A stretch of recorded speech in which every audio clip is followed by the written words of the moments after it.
AFRO readers. My name is Tasha McQueen. I'm the political writer for the AFRO News. It's so good to be here with all you guys today. I'm here with the AFRO's lovely editorial team. And let's just get started reviewing what's happened in the last week and over the weekend. Megan? Sure. So I have a story. If you are heading to BWI because you have a trip planned, there are now 5 new local Black-owned small businesses in its concessions area. The businesses have been accepted into BWI's Launchpad program, which was created in 2017 by the airport CEO, Ricky Smith, to provide ongoing support to small minority-owned businesses in the DMV.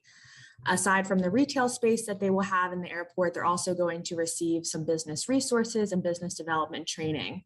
And the 5 businesses are Zaf, an African artisanal brand, Pamper Me Please, which is a spa and beauty shop, Drama Mama Bookshop, which is a custom stationery company, Different Regard, which is a sustainable men's and women's boutique, and Abron Fashion House, which is a jewelry and accessory store. So I have a story right now on afro.com if you want to learn a little bit more about those businesses. But again, if you're heading to the airport, make sure you go and check them out. All right, thank you so much for that information. Ashley.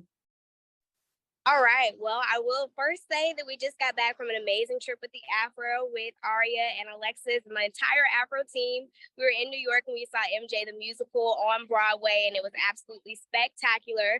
But while we were away on that Saturday at the Washington Convention Center, there was the National Book Festival. And so our very special freelance writer, Jean Lambie, was able to catch up with some Black authors who was there and share a little bit about their experience throughout their journey to get their works published. As we speak now, right on I-395 in DC, a man stole an ambulance truck and he's crashed into several cars. And so police are working to get him now and get him off the road and clear it up and make sure that people are clear and safe. With that being said, some more announcements from police include another fatal shooting this past weekend. And police are still searching for answers, trying to make sure that the DC community is safe.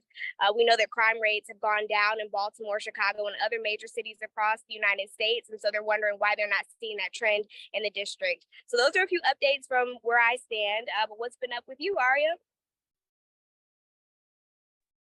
Yes, so as you said, we had an amazing weekend in New York going to go see MJ the musical. And although we were there for the musical, there were lots of people who were in town because it was officially hip hop's 50th anniversary. So of course, there's been celebrations going on all year.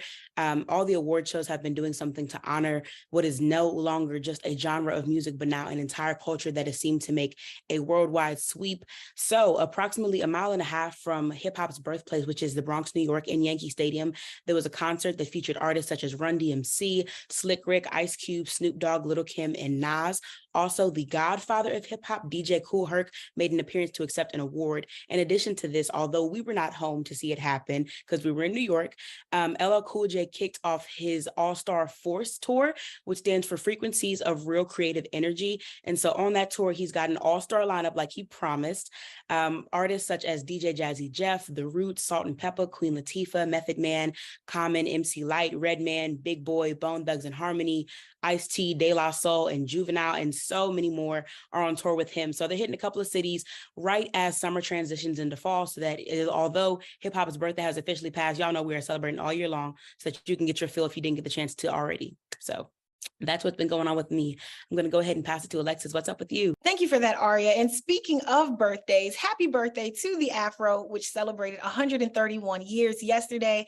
That's right. Since August 13th, 1892, the AFRO has been in constant publication. We've been putting a paper out each week, and we are still here thanks to the ladies on this call, but also a large team that keeps this machine working and running so smoothly. It's not just editorial, it's advertising. It's the people who put the different listings, the classifieds. It's the people who sell the ads, who actually put the paper together.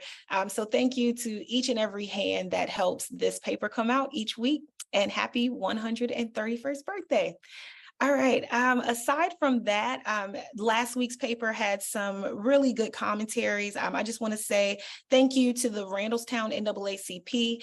Here in Randallstown, we have developed a partnership. And so you will see media walls, digital media walls coming to different spaces in the Randallstown area, in the Owings Mills area.